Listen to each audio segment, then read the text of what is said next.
they will be hungry to fight. They will pick lineups that have ways of starting stuff. And in this case, last game we had the Windranger from Toronto Tokyo. This game he's going to be playing Puck. Then they also have the Lion. So compare this way of building Underlord strategy to what Alliance had last game, where he was kind of the catch, right? Their support duo was Leshrac Grimstroke, and their carry was a Void. This time around, having this Puck or having this Rubik or Lion, these ways of starting fights, sets up Underlord for way more success, in my opinion. Alliance have gone for something different too. I'm happy to see them pick Wraith King for Nico Baby. Obviously got swiftly countered by a Terrorblade, but just in essence, having the hero of this kind instead of Slark or Void, I think is a step in the right direction for Alliance. Hopefully for them, it's not too late that they've realized what way they need to go, because you know, some of the issues that they've had are kind of solved with this. I think Wyvern is a great pick in this patch. I think Magnus is great. Wraith King is great. Shadow Shaman is kind of a wild card for me, along with the Lesh, but they've put Lesh on core, which I think is better on average than support. So the way they've assigned their heroes, the way they've built their lineup here, I like it more than last game, and let's hope that they get to show some form. Whether they win or lose, like we talked about with Aster, it always sucks to see a team just bomb out if they, you know, don't really show what they're capable of. It looks like they will have a good start here. Mirror's going to get slowed to start things out. He's going to take a lot of damage, but in the meantime, Hanskin's going to be taken out. Who actually got first blood there? It looks like barely FNG. Yeah, that was a split-second decision right there. He actually misclicked one attack and hit another hero, so that's why it got so close. I was sure that he was going to die faster after that other shock, but Wyvern had to hit twice because he hit the wrong hero, but gets it done in the end. Same outcome. Good amount of gold going the way of that Wyvern, who will be playing the bottom lane together with Wraith King into Rubik Underlord. That is a really hard lane. I would not like to play Wyvern here very much, just because your hero is pretty good against Underlord from the damage coming out from Arctic Burn, but you are going to be in your tower a lot here. Fade Bolt plus Firestorm is always going to shove that in, and if they make sure you don't pull, which it looks like Team Spirit have done a good job here pre-placing that sentry. This camp is blocked, but their big camp is open, and that looks like, honestly, I feel like that's a blunder from the Wyvern not having body block big here. Minute 1. This is a camp that Rubik and Underlord will very easily take advantage of. They're going to shove in the lane with Firestorm, Fate Bolt, and if Wyvern tries to come and stop this pull, you're basically susceptible to just taking a lot of harassment from these other two heroes. Right. Well, they're not going to use it just yet. Yeah, Wraith Fire Blast on the Mira, but I mean, how's Nico Baby gonna survive in this lane? Underlord, once he gets to the level of Firestorm, obviously against pretty much any melee hero, gonna have some trouble. You expect him to, will it be bad enough for him to have to go jungle, in other words? I think he will want to, regardless, unlike level 5, maybe level 4 even, if times are tough. Just again, because last game we also had the Underlord against Wraith King, but the support matchup really makes a big difference, right? Hanskin taking some damage. I respect to start things out with the Reflection Yatoro. Taking a lot of damage. I mean, that is Metamorphosis. It's essentially Terrorblade's ultimate for all intents and purposes. And at one point in time, actually at 2 points in time, it was, in fact, his ultimate Synderen. That's many years ago, though. Yes. That meta was the ult. But I agree, it kind of feels like it should be an ult. Yeah, Toronto Tokyo not even able to get that rune. Was going to risk his health there. Imagine if Sunder was a normal spell, though. That's true. Sunder was not a spell at that time, if memory serves. It used to be like this life drain. Yeah, it was like a Pugna life drain, but you didn't have to channel it. Yeah, you could walk with it on. Yeah. First there was the channeling version, then there was the one that you could walk with on. This hero has actually been through a lot of iterations over the last many years, but okay. Top lane, Hanskin, Fairy Fire is popped. Looks like he might survive some Miposhka. Gets one more right click, but it's not going to be enough. Yatoro looks like he will survive through this engagement as well. So what is it that makes Terrorblade good against Wraith King, for those that don't know? This. So basically what Wraith King does in fights is that he will usually, you know, he'll be durable, but first of all, he's melee, so he needs to come in close. And Terrorblade has a lot of armor. And Wraith King, all of Wraith King's damage output, bar a slight little bit from his stun, is physical. So just naturally, Terrorblade will have a lot of armor. Then when he casts Reflection on Wraith King, he makes a Radiance illusion if he has Radiance. So that is a problem that you have to solve. There's the whole aura aspect, which used to be better, obviously, where you get the lifesteal aura. Now it works differently, but he's also just a hero that has overwhelming damage against Wraith King. Yeah, you have 2 lives, but you know, you come back to life, the Terrorblade has just way more damage than you, way more armor, and will make an illusion of you to slow you down and just hit you and kill you. So usually the carries that thrive against Terrorblade is not the Wraith King type, but rather something along the lines of let's say anything that has Mana Burn is good against Terrorblade. Something that has a lot of Spell Burst can be good against Terrorblade at least, which is not really most carries. You usually solve him with more utility-like supports or mids. One hero that comes to mind as a carry would be something like a Morphling. A lot of magic damage, single target can kill Terrorblade. And we've seen a lot of Morphling this tournament, of course. Kind of a hit or a miss to some degree, but we see Toronto Tokyo. That's a lot of water runes going off at the same time, looks like.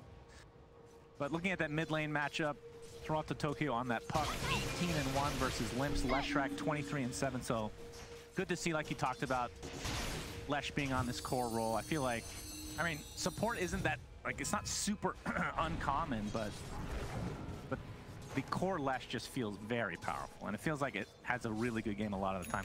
Even if you're able to pick him off, he can still flash farm the jungle. He can go get tier 1s by himself, especially in the trees if you're on the Dire side, so he's had a lot of successes. And I think most importantly about support Lesh, I think he's dependent, right? It's not a very independent support. He needs people to put him up. Hanskins taking a lot of damage here. Yeah,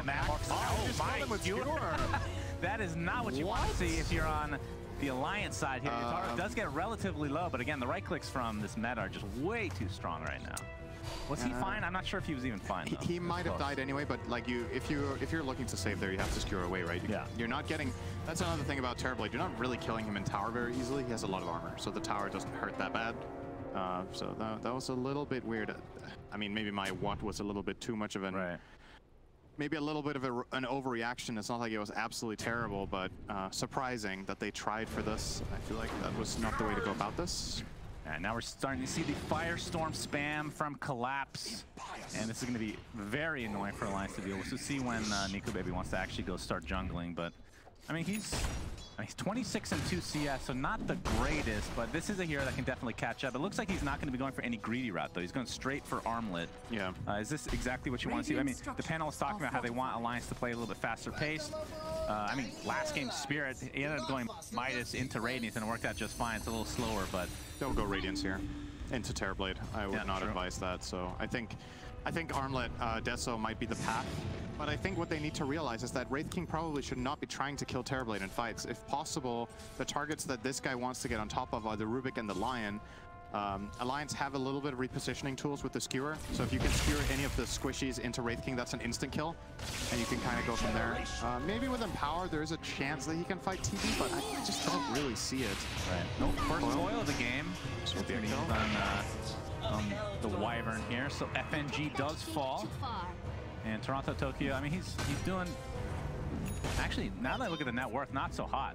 I thought he was actually relatively even, but Limp has beaten him handily in game, both games. Limp is an exceptional laner. I think it's his biggest strength as a player still is his first 10 minutes. His laning is just exceptional, and that is a really great quality to have. If the team builds around this and makes sure that you set him up for success afterwards and kind of make him an integral part of the lineup, I like to see that a lot on a hero like Leshrac, more so than Viper, because I feel like you just have that, you can have that super game more on bottom lane. NicoBaby, this is going to be the first life. That is a really long cooldown. Yeah, Collapse knows he's going to die, trying to save his Rubik in the meantime, but it ain't happening. So nice rotation from Limp, and Alliance off to a pretty solid start overall. That was a great rotation. Yeah, he's very far ahead of Puck now. 1,000 net worth, as a matter of fact. Oh my, this meta. Good lord. Yataro's getting such value out of meta this game. Feels like every time he gets at least one kill, we'll save their tier 1 tower as a result. And, I mean, the build on Terrorblade, it's not super exciting. It's generally very similar to what we're seeing here. It's going to be Manta into... well, you could go several routes here, right? Dragonlance is what he has queued up now, but I've seen Scotty relatively early without... I mean, it depends on how well you're doing, really. And obviously, Butterfly, depending on how the game is going. But FNG, yeah, Earth Spike is there. Mira with the Hex, and Toronto Tokyo. Waning Rift does finish him off, so... Team Spirit, I mean, the one thing I will say about Team Spirit, even though they're not really down that much right now, is they have a lot of resiliency based on the group stage that yeah, for sure. So... It would be fitting for them to go down one, or to tie this 1-1, right? For them to lose this game, because every series felt like a draw with them. The thing that this team, I think, does very well is that it identifies what its next move is with the highest success rate.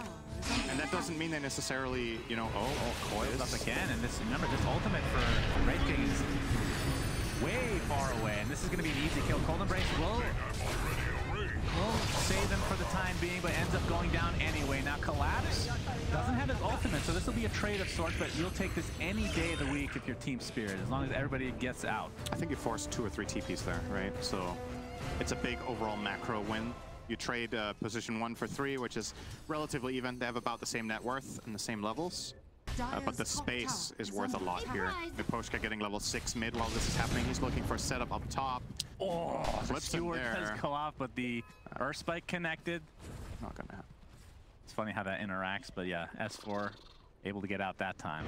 I mean, his farm is, it's on the average side. It's about the same as his Wraith King, which that's not good news, at the very least from Alliance. But of course, he can just kind of make that up in the jungle eventually. He does have his armlet. So what? Brown Boots armlet, not even bothering with the phase boots yet. So, I mean, that's not too bad a time yet. I think it's a good choice because he can't really pressure his lane, right? Usually when Wraith King wants to go treads or face boots, it's because there's the potential of winning somewhere. In this game, you just have to accept that you are unfavored. I believe this is actually, interestingly enough, something Nikobaby talks about in his course that he did for Gamers Class, where... Is it sponsored? No, it actually isn't, but I found it interesting. Like, he's talking about how you need to identify in the game, you know, whether you're in a position in the lane where you can put pressure or not, and then you need to always think about, okay, what is my highest impact move in the game? And some games, you're going to be facing a lane that you can't beat. Yeah. This is one of those games. So why would he itemize offensively if they can never try to kill, right? So he's taking the defensive route, which is the armlet. It gives him the most survivability. It's a good farming item for the jungle, and now he's going to go phase boots. You can see him having it queued up at this point. So... Great. Thanks, Gamer Class. Really appreciate that. Toronto, we have a smoke here onto Team Spirit. They really should be paying me for that, though. Yeah, that's true. Nikobaby's ult is back up, as we talked about. I mean, it's not as long of a cooldown as it used to be, but still very long. It actually cost him that second death there. Toronto Tokyo not really wanting to go on that, but Limp mid would be a pretty difficult kill as well. It feels like they're just wasting a bit of time here. Toronto Tokyo obviously down in farm and levels as well. I mean, he's a full level behind Limp right now. Is Limp now making his transition with the Handskin Smoke into the enemy jungle? Yep, this is a good aggressive move. You have level 4 Edict. You want to get a tower on the map right now. Ideally, you actually wanted it 2 minutes ago. It's going to run into Mira. And that's done perfectly. Dead Rubik. Very dead. Will steal the Lightning Storm. Very useful.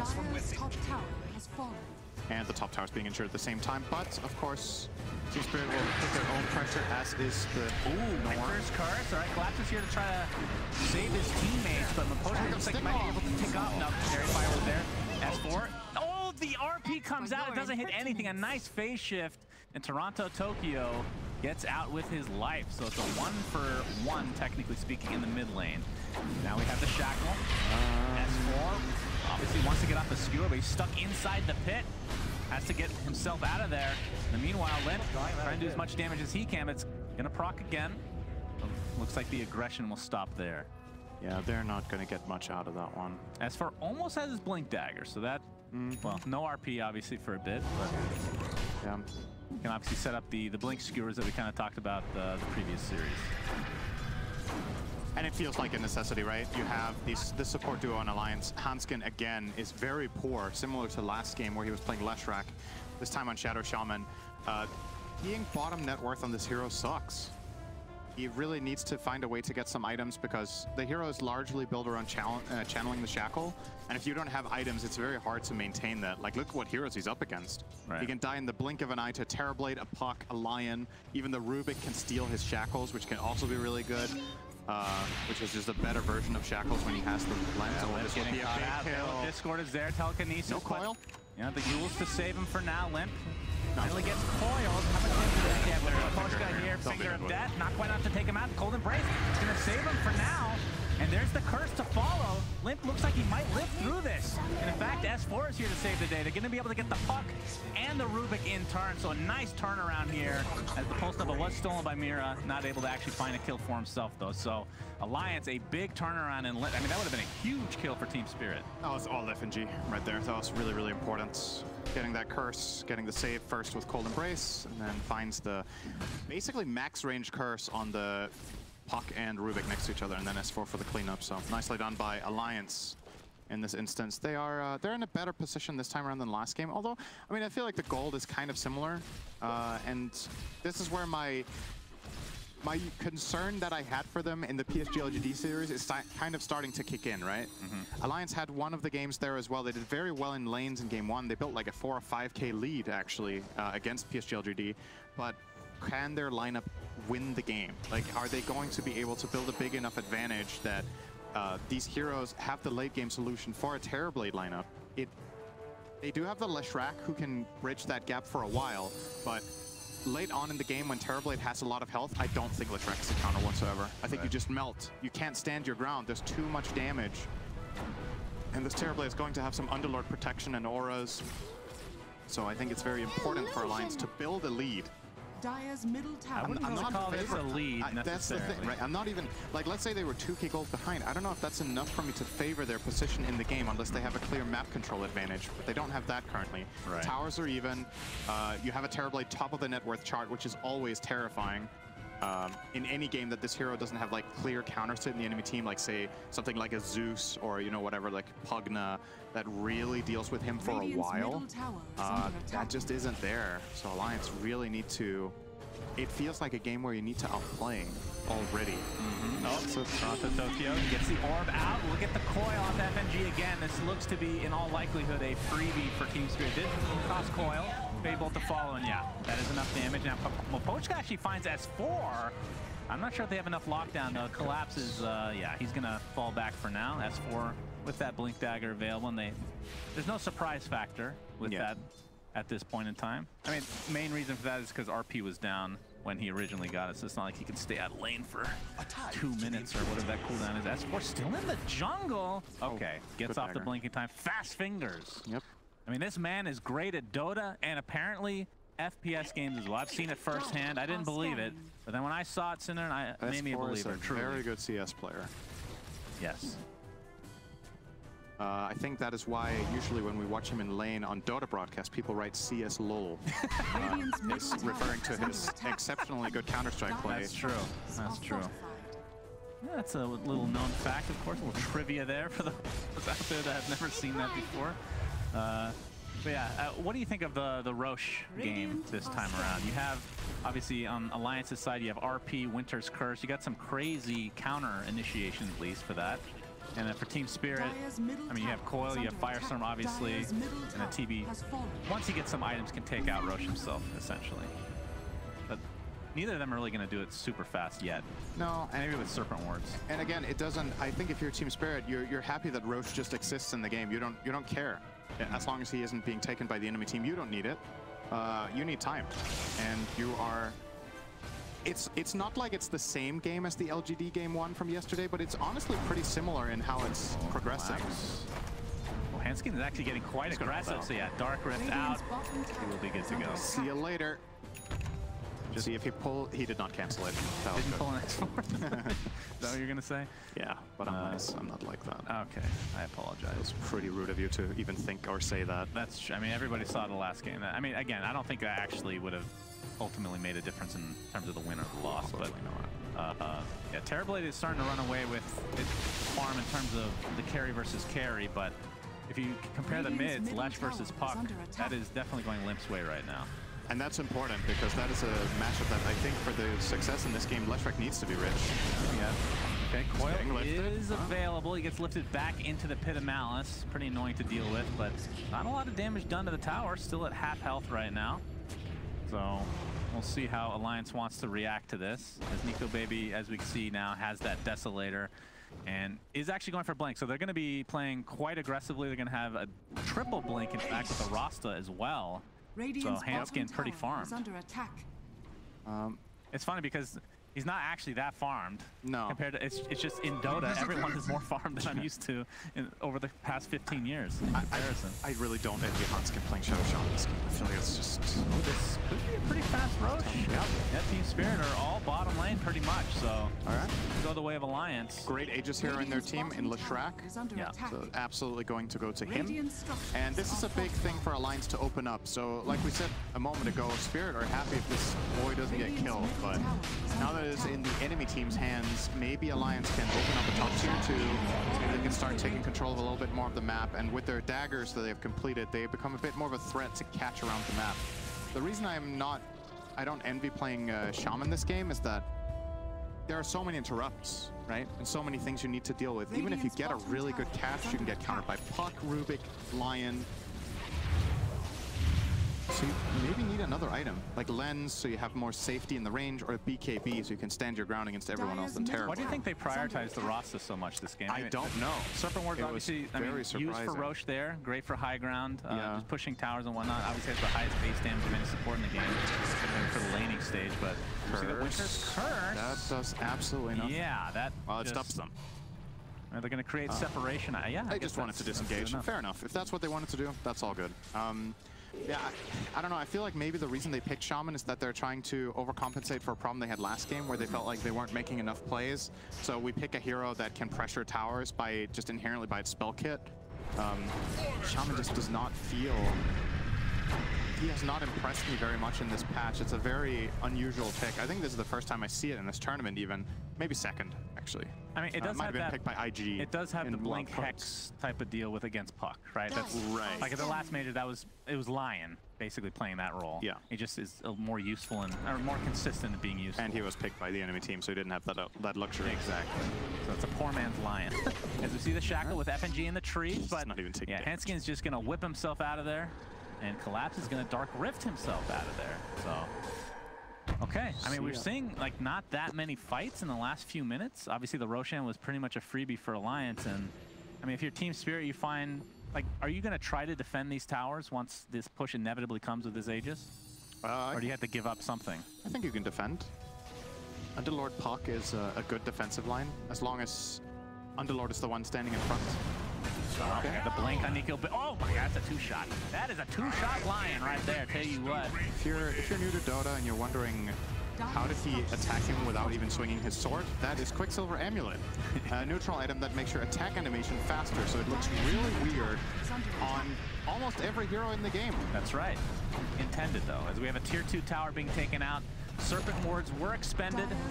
Nico Baby probably just going to go back to the jungle for now to regain that HP, although the Cold Embrace will be there for him to start things out. So he's starting to look better and better for Alliance here with this mid tower down. Should be looking at top tower for the next objective, and obviously Toronto Tokyo on his Puck. We've seen it in other series this tournament. He is very good at split pushing on this hero. So his job in this game right now, in my opinion, primarily is to think ahead. Predict what Alliance's next move is going to be and make sure that wave is shoved as far as possible before they even get there. And you see him, he pushed top lane all the way out to the tier 1. He already started heading bottom and has that pushed into tier 2. Yeah, it's going for A on disc as well. So was it the tiebreaker against Liquid where he was doing this and they were behind? And I mean, typically when you see somebody pushing, you know, like you're talking about split pushing in this meta, they get picked off at some point, and then it kind of just turns, you know, into a snowball for the other team. But like you said, he was exceptional at doing that, and he's trying to do the same here. I mean, they're not really down by that much. The Shaman Dagger can definitely be the key component for Alliance in solving that, though. I think in that game against Liquid's catch was kind of lackluster. I think they had Invoker as their primary. Shot. One and... Oh, that doesn't count. That's 2 and the split Earth. So Lion might be a little tankier than he was about 30 seconds ago. Did he get another fluffy hat or what? Maybe, I don't know. Radiant's bottom tower is under attack. Crit just wasn't that hard, I guess. Bottom tower is under attack. Oh, he's going to get the Diabolic Edict. He knows that somebody is in this vicinity, and there's going to show some vision onto Mira. Fuels into the split Earth with the Pulse Nova and the Illusion Rune. So another kill being netted for Alliance. And you can see the shard actually on White Wolf. We're going to have to talk about that in just a moment. Instant Hex after the coil comes out. Yataro pops that Metamorphosis, is just going to blow off for Hanskin. In the meantime, Nico Baby has his second life still available. Limp with that Aegis still in tow. There's the RP from S4, and they're going to destroy Mr. Yataro. And with that, this is going to start snowballing Alliance. If they continue this will be their first victory of the tournament, which is shocking to say. But they're looking a lot better this game, no doubt. Radiant's Down the poke shot. Yeah. Shockwave, skewer.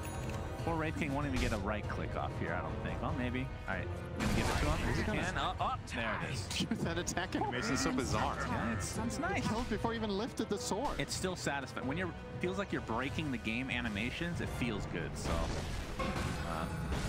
I don't think he's going to be too upset about the animations in this game. So I think he is just happy to be ahead. Yes, no doubt. Currently, because that has not been a position Alliance have found themselves in very much at this stage of the game, but they're looking good in this one. Yeah. They're building a very big lead off of that Roshan that they claimed. This bottom 2-2 tower will not be taken for now, but still forcing Team Spirits' hand, and finding that kill on Terrorblade was just massive. He was starting to become scary, and they knock him down a lot with that pick. A bit surprising to see the two cores, Yatoro and Toronto Tokyo, connect on that Shaman play and then have no supports around. There was nobody there to interrupt the Magnus. There was nobody there to stop the Wraith King from hitting in the RP. They were just all around the map. Are you surprised to see FNG get the Shard this early on Wyvern? No. You're not surprised? This is GH's build for this tournament. Okay. Max Cold Embrace, Yeah. Shard, and the healing talent. This gives you a very low cooldown Cold Embrace, which is amazing against Terrorblade. 10-second cooldown, 4-second duration, so a total downtime of 6. That's pretty cool. Yeah, with the talent, it's super strong.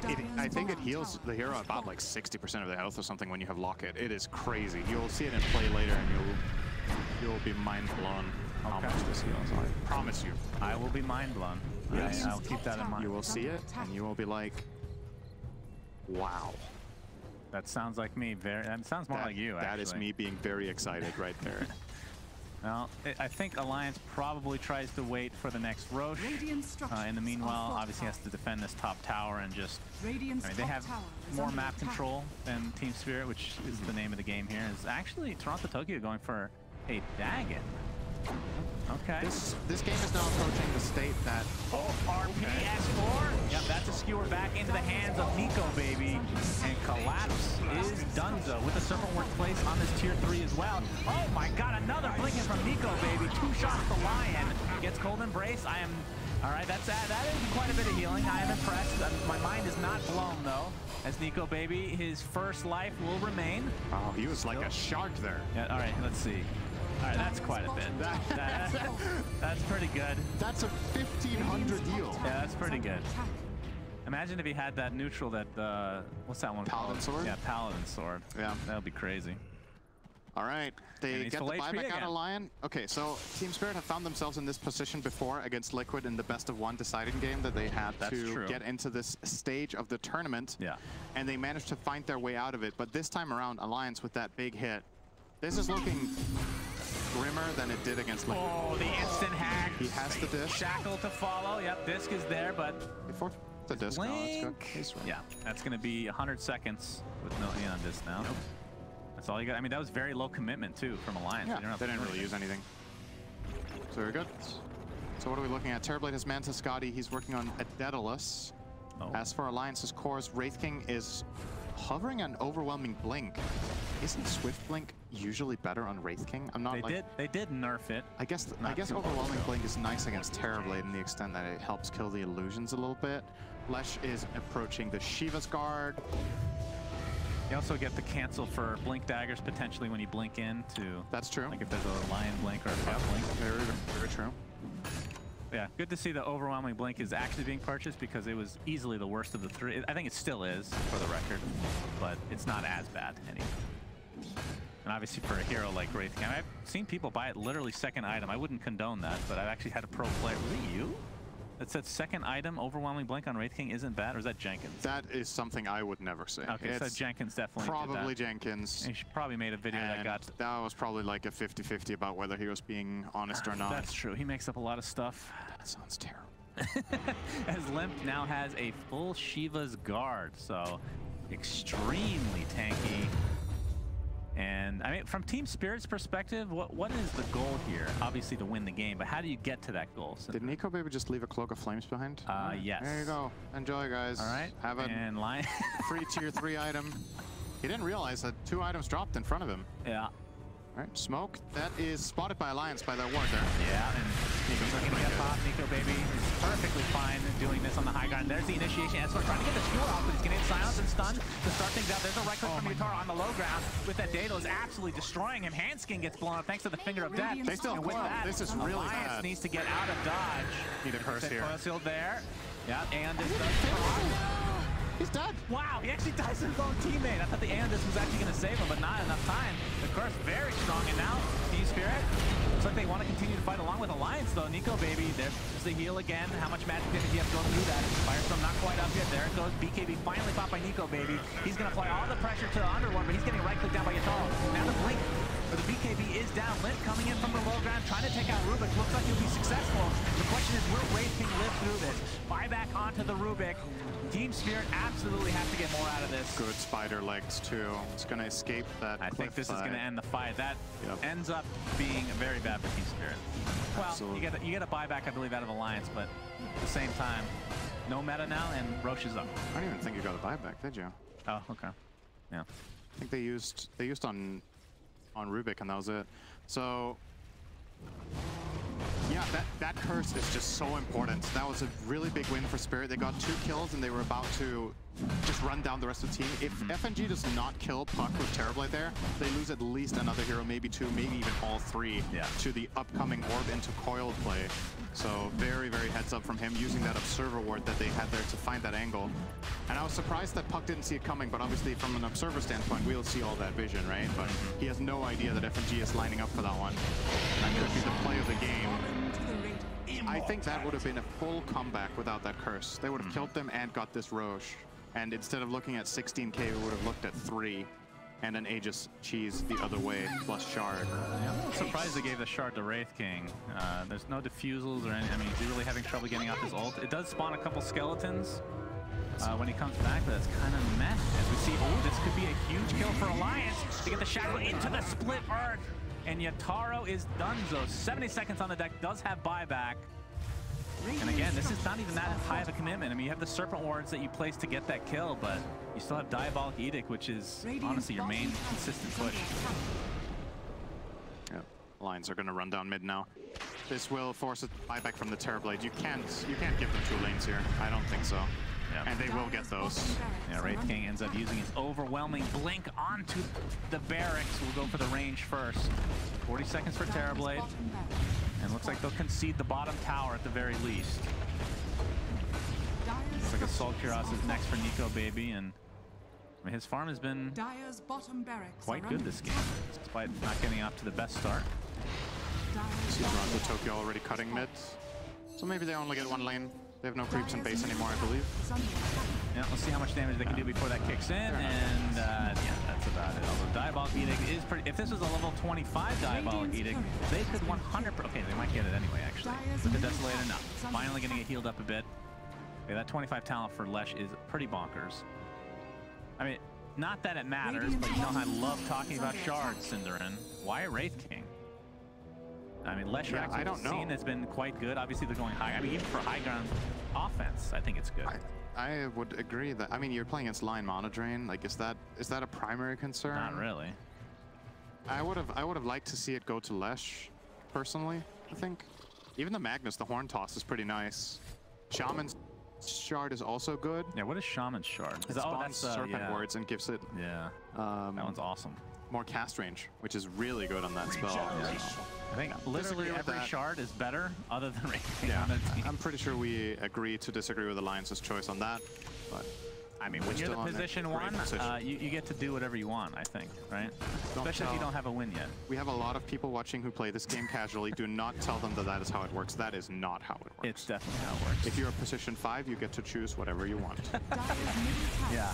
Keep dreaming, Synderen. Lent has that Diabolic Edict with that Serpent Wards from Handskin. This is going to be a tier 3 town at the very least, and Team Spirit, can they defend this? There's the Dagon with the Veil of Discord, but Toronto Tokyo, it's just not enough damage to kill off these supports. I mean, they're just so much more farm right now. 20k net worth lead for Alliance. Dire's top tower has Grab that top tier 2. That's a good looking graph. It's just basically had no bumps in the road since it went up. A little one there. For the most part, linear growth the whole way. That's right. Nico Baby with the spider legs jumps. Oh my god! Lion is dead! Oh, goodness. Synderen, Limp and down the Metamorphosis. Even with that Shivas, he's still taking a lot of damage. That's a lot of armor, but the Salt Cure finally comes online for Nico, baby. Curse. And look at the heal on Limp. Are you kidding me? There's the RP into the Skewer, split Earth to follow, and this should be GG, and we're going, as expected in Team Spirit fashion, to a Game 3. Now